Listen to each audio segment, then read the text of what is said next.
Access Adamemno Contingency Plan. Codename Isekai. Update 1. Subject Merida Oridoom has reappeared in a completely separate universe from her own. After consulting with Dr. Fate, we have concluded that she must reincarnate after each lifetime into a new universe. One curious detail about this reincarnation is that she is not dead in the universe she originally appeared in, but in a kind of comatose state, from which she awakens when seriously injured in the universe she is currently active in.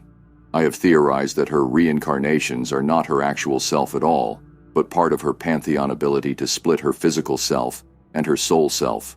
I will need to observe her actions more to come to a proper conclusion. Merida still retains her abilities to manipulate stone on a planetary level, as well as her magical powers. Her physical capabilities, however, have compounded upon themselves.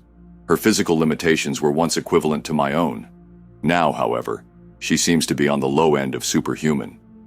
After Dr. Fate shared a few examples of her displays of strength, I would estimate that she is currently a physical match for someone like Midnighter.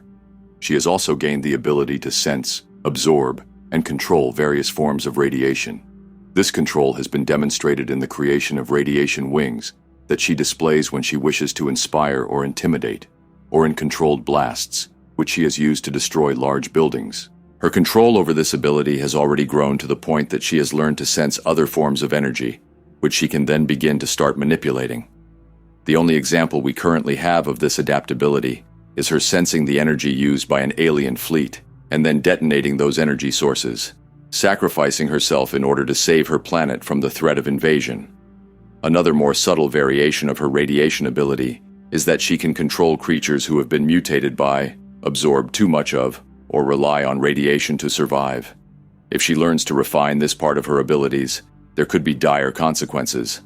Dr. Fate has also observed that Merida has been contacted twice now by beings of origin so ancient that he could not observe their precise source without traveling to the universes she appears in. Each time, these beings have granted her additional abilities. In her most recent universe, the being she was contacted by reignited her ability to use magic in a universe it did not exist in, once again making her the source of magic there. It also granted her the ability to call upon eldritch horrors, or rather, the extensions of the being's physical manifestations. While she never explicitly utilized this ability, except in very subtle situations, when she went to communicate with the ancient being, I've seen no evidence that she has lost this ability. Similar to the universe Dr. Fate first discovered her in, Merida also seized political power. At first, she built up a small cult into a widely adopted religion. She then organized the local gangs and various security forces in the area into a unified force. She extended her power by contacting a warlord who sent some of his forces to aid her. She took these forces and built upon them, adding in different factions as she marched south. The Legion, as her forces were called, took the entirety of the continental United States in just under 2 decades. Her desire for power, or at least her desire to utilize power to create change, is undeniable. She has charisma and knows how to manipulate others to get what she wants. The strategies I devised in the original contingency plan have to be revised.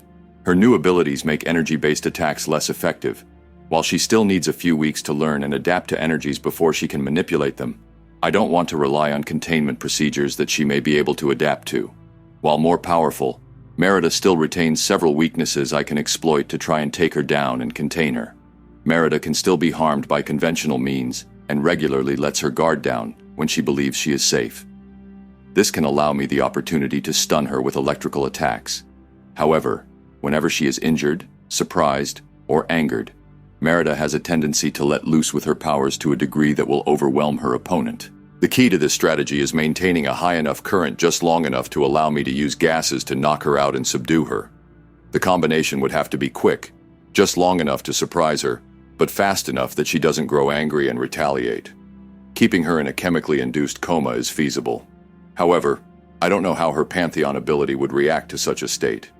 There was an example where she was either knocked out or killed during her last life after an explosion. She woke in her original universe for a time before going back into her sleep state and reawakening in the new universe. This could suggest that whenever her body suffers a certain level of trauma or is incapacitated somehow, her pantheon ability recalls her consciousness to her prime self, while her new form is somehow healed or otherwise made capable of action once again. If this is the case, I might need to continually alter the method through which she is kept unconscious to keep her from waking. Another possibility is a combination of technical and anti-magical containment. I'm aware that pockets of anti-magic exist, and items or areas can be created that manifest anti-magic zones. If I could create one with the help of Dr. Fate or Zatanna, I might be able to prevent her Pantheon ability from triggering, or stop her stone manipulation and other magical abilities. If this strategy works, dealing with her physical prowess would be simpler. Another possibility is to attack her mind. Employing high power wave signals could disrupt her thought processes and cause her to be unable to utilize her abilities. This disruption, though temporary, could give me the momentary opening I need to bring her down and employ a containment strategy. I will continue to keep an eye on Merida and watch for any increase in her powers. If she continues to grow in ability, there may be little we can do to stop or contain her should she come to our universe.